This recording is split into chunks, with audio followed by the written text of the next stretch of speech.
Buenos días. Hoy vamos a tratar sobre los patrimonios especiales, dentro del que contaremos el patrimonio etnológico, los patrimonios inmateriales y vamos a hacer una introducción que nos servirá para ya centrarnos en la medicina popular. Vamos a compartir pantalla.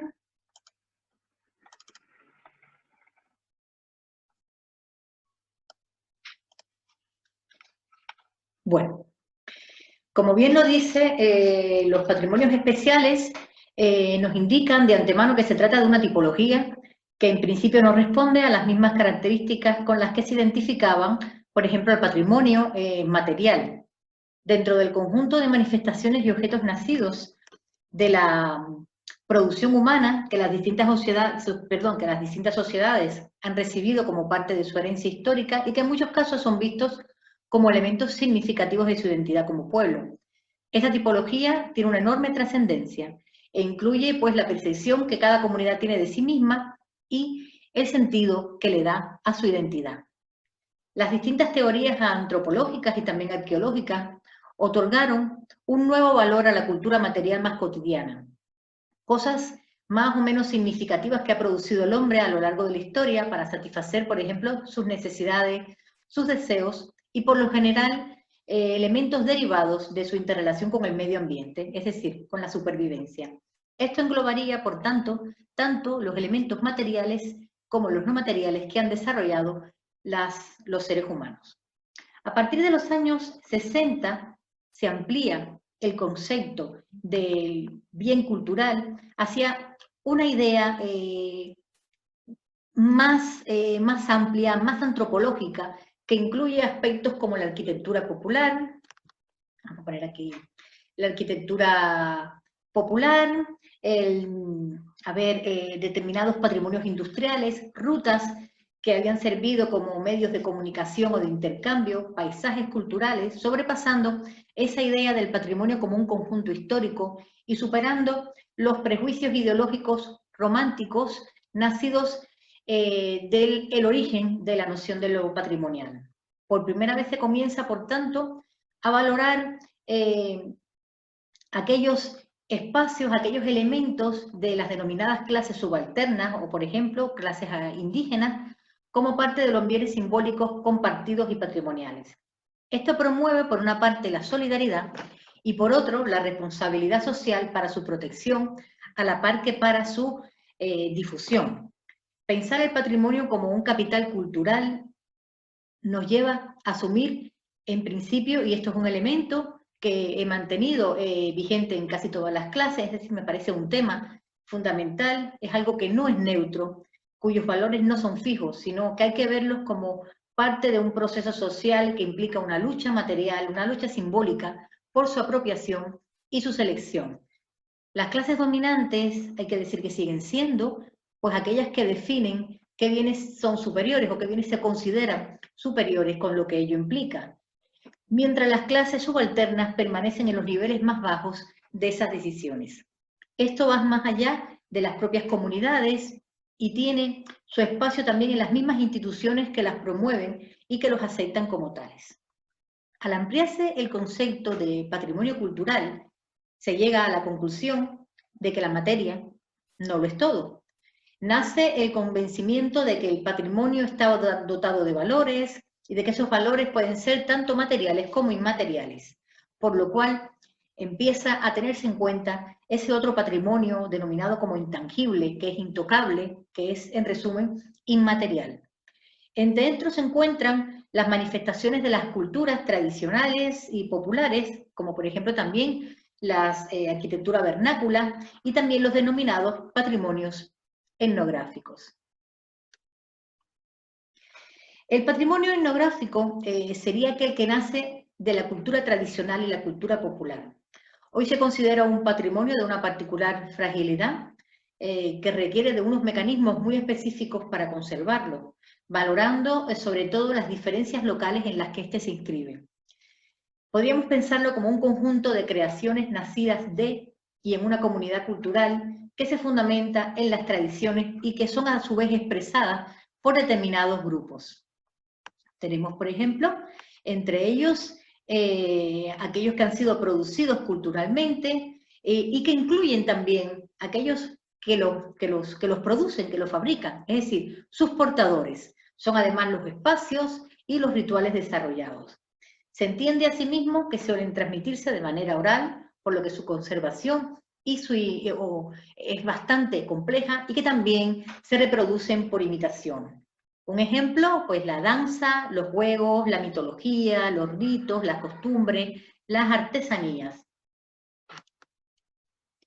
Este patrimonio, como decía, generalmente se concibe como algo que está en peligro de desaparecer, siendo su carácter por lo general folclórico, popular, considerado como lo típico de cada cultura, propia de determinados grupos. Pensemos en folclore, gastronomía, hábitos, formas de vida, como veremos a continuación.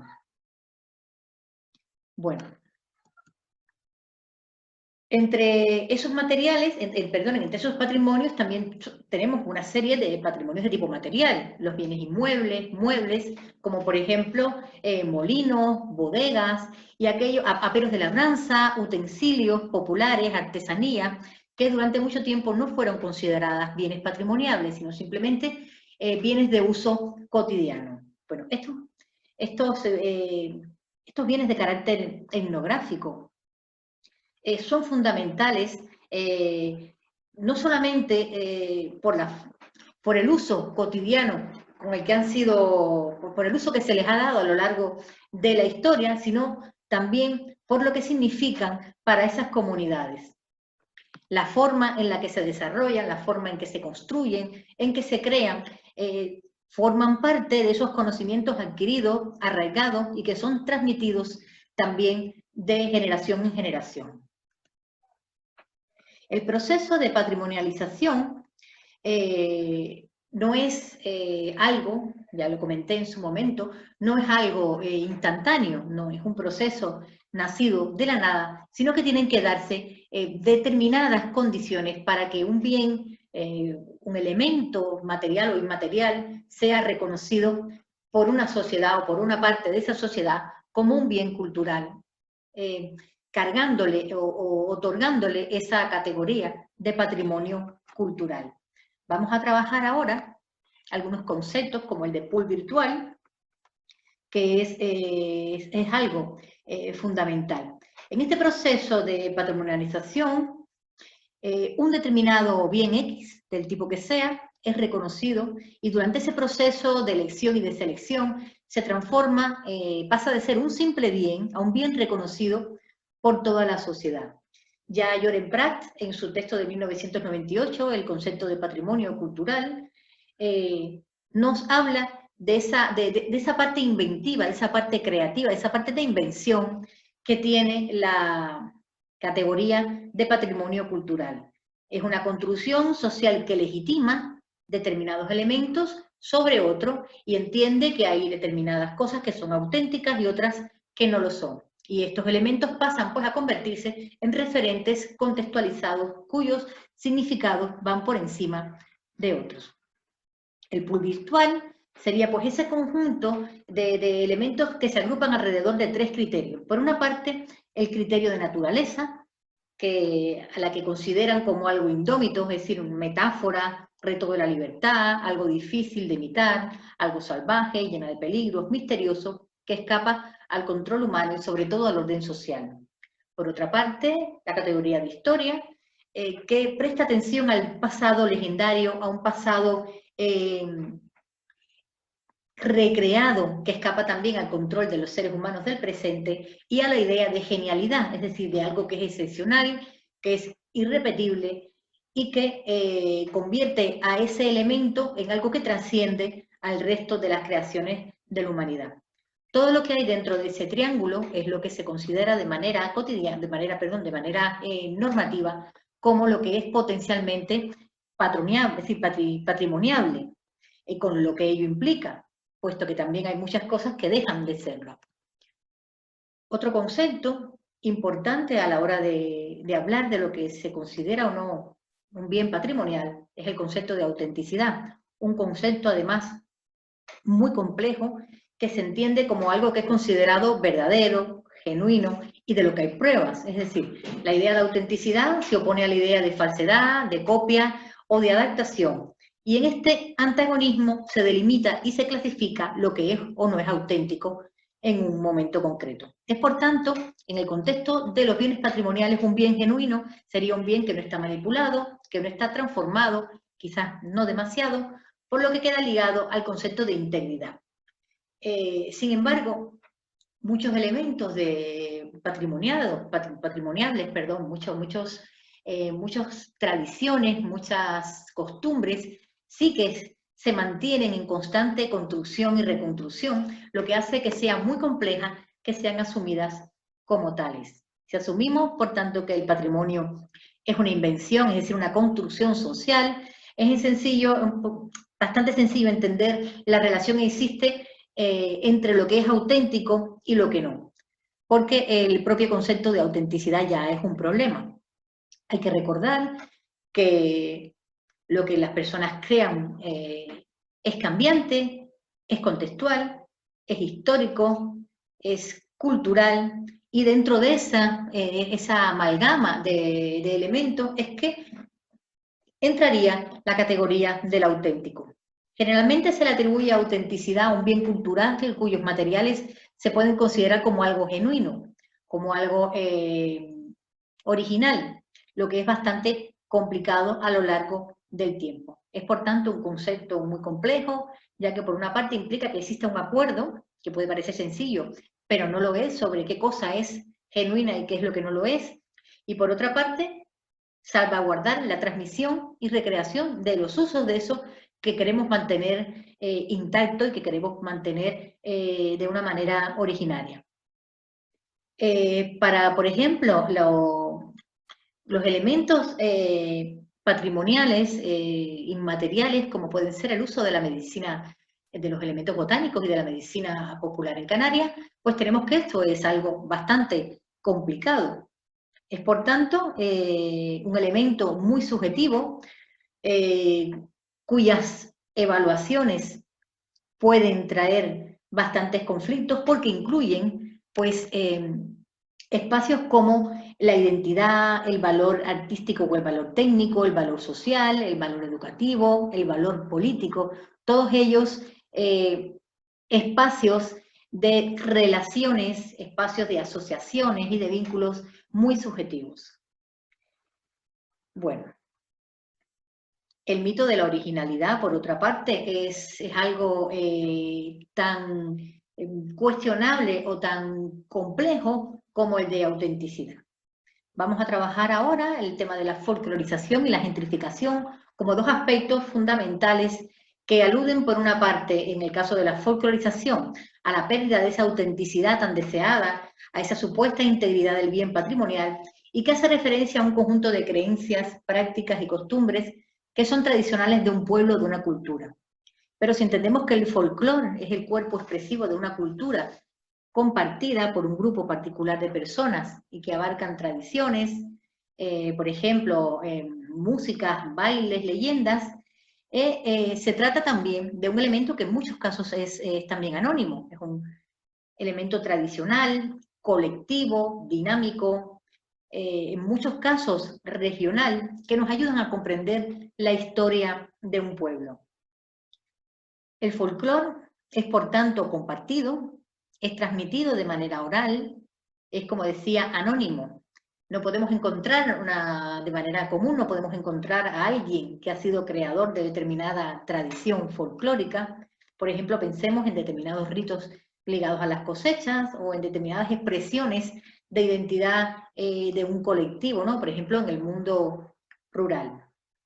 Por otra parte, tenemos el proceso de gentrificación, que es un concepto adaptado del inglés con el que se alude a este proceso que está teniendo lugar en tantas ciudades en la actualidad, en tantos contextos, sobre todo urbanos de la actualidad, por el cual la población original de un barrio o de un espacio generalmente céntrico y popular es progresivamente desplazada por otra que tiene un mayor nivel económico.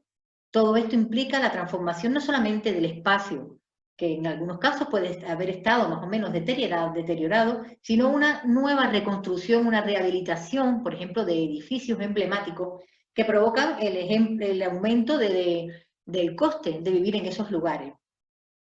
No hablamos solamente de espacios físicos, también hablamos de cambios en los usos populares de determinados espacios de uso colectivo y que terminan con el desplazamiento de un estrato social X por otro, que le sustituye. Se trata, como digo, sobre todo de un fenómeno urbano que produce o ocasiona el desplazamiento físico y habitualizante de las clases populares que son desplazadas por clases de mayor potencia económica. Vamos a trabajar ahora, por último, los usos del patrimonio. Bueno, el patrimonio, como muchos de los elementos que forman parte de la cultura, pues tiene determinados usos. Algunos de ellos son de los más comunes, los usos turísticos, mercantilistas o los usos políticos del patrimonio. Hay que entender, por ejemplo, que no se trata de que sea algo negativo o algo positivo, sino que simplemente existen esos usos del patrimonio que además lo hacen formar parte de las causas de su conservación y su mantenimiento. Los usos turísticos son de los más antiguos que se le dan al patrimonio. Es el mayor uso que se da a los recursos, pero que por ejemplo, tienen que ver con las industrias turísticas y las oportunidades de desarrollo económico y social de determinadas comunidades. El turismo es un fenómeno, no es moderno, es un fenómeno muy antiguo, un fenómeno que ahora está masificado, pero que siempre ha existido y que va más allá de la economía, es decir, de las ganancias que produce esos bienes y que implican además la promoción de esos espacios, la promoción de esas naciones, de esas comunidades, como espacios de posibilidades de ocio, como espacios de potencial, espacios para ser visitados. El uso mercantil, el que ya hablamos ya de una sobreexplotación y una especulación, no solamente desde el punto de vista inmobiliario, ¿no? Con los espacios y las estrategias que se usan para la conservación o la destrucción de determinados elementos en base a los usos, a la utilidad que tengan de manera mercantil, sino también a la folclorización de muchos de esos lugares, los términos que explicamos antes, y que hacen que la identidad de un espacio, de una comunidad, se convierta en un bien a consumir, un bien de consumo mercantil.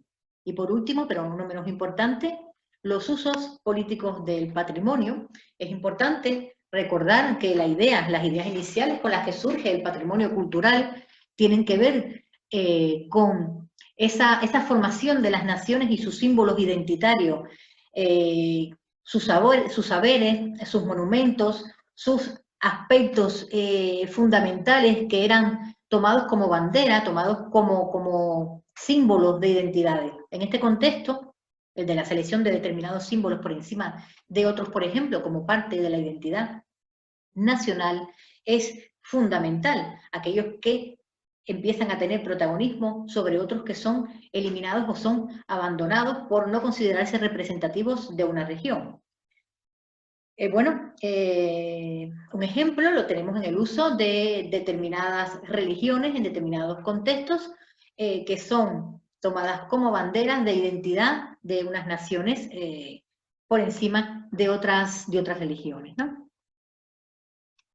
Vamos ahora a trabajar en los 4 paradigmas que consideramos importantes en los usos sociales del patrimonio. Estos paradigmas son los que Canclini menciona en su texto de 1993, Los usos sociales del patrimonio, donde señala la existencia de estos 4 grandes grupos. Por una parte, el paradigma de tradicionalismo sustantivista, como él denomina, que son aquellos elementos que son seleccionados por su valor per se, es decir, sin importar su uso, Se trata, por ejemplo, de objetos muy excepcionales o considerados excepcionales, cuyos autores ya no existen y cuyo legado, por ejemplo, estético y simbólico, nos hace pensar en un pasado glorioso, un pasado que ya no existe. El paradigma mercantilista, que se centra en la relación entre lo que se produce y lo que cuesta su mantenimiento. En esto podemos tener muchísimos ejemplos en muchas naciones del mundo, donde por una parte se prioriza aquello que es espectacular y cuyo usufructo produce mayores ganancias que aquellos otros elementos que quizás sean considerados menos espectaculares y cuyo valor mercantil es más pequeño. Está el paradigma conservacionista y monumentalista, que hace mucho énfasis en priorizar aquellos elementos capaces de ser vistos como símbolos de la grandeza de una comunidad concreta, de una nación, y que exaltan, por tanto, la parte nacional, la grandiosidad, y sirven para legitimar el poder político y económico de determinadas comunidades. Y por último, el paradigma participacionista, difícil de decir, que ve el patrimonio en relación a las necesidades de la sociedad. Es decir, este paradigma plantea que los tres anteriores deben supeditarse a las necesidades de la comunidad que lo usa, que lo crea, que lo mantiene y que lo mantiene básicamente activo, ¿no? Y que se opone a esa visión esteticista, aristocrática y burguesa de los bienes patrimoniales como algo más allá de la comunidad. Bueno, podemos terminar aquí Vamos a dejar de compartir, podemos terminar aquí la clase de hoy. Espero que les haya sido de utilidad. Como habrán visto, existe una profunda, una variedad muy grande de bienes patrimoniales con unas características muy complejas y muy variadas que hace difícil la creación de leyes, la creación de normas que sean capaces de compaginar todas las variables que existen en la actualidad. Es algo en lo que se está trabajando, no solamente en el contexto canario, en el contexto español, en el contexto de muchos lugares del mundo, de crear unas determinadas normas, unas determinadas bases de las cuales poder colaborar en la conservación y el mantenimiento de estos bienes patrimoniales sin convertirlos en espacios muertos, en espacios vacíos de contenido y, por supuesto, teniendo en cuenta que los patrimonios los generan, los crean, los proyectan las personas que son las que los usan, las que los habitan y las que forman parte de los mismos, las que lo promocionan, las que los transmiten, por lo cual la parte humana, la parte que tiene que ver con la presencia humana dentro de estos contextos, está resultando ser un tema cada vez más importante. Pues nada, muchísimas gracias por su atención.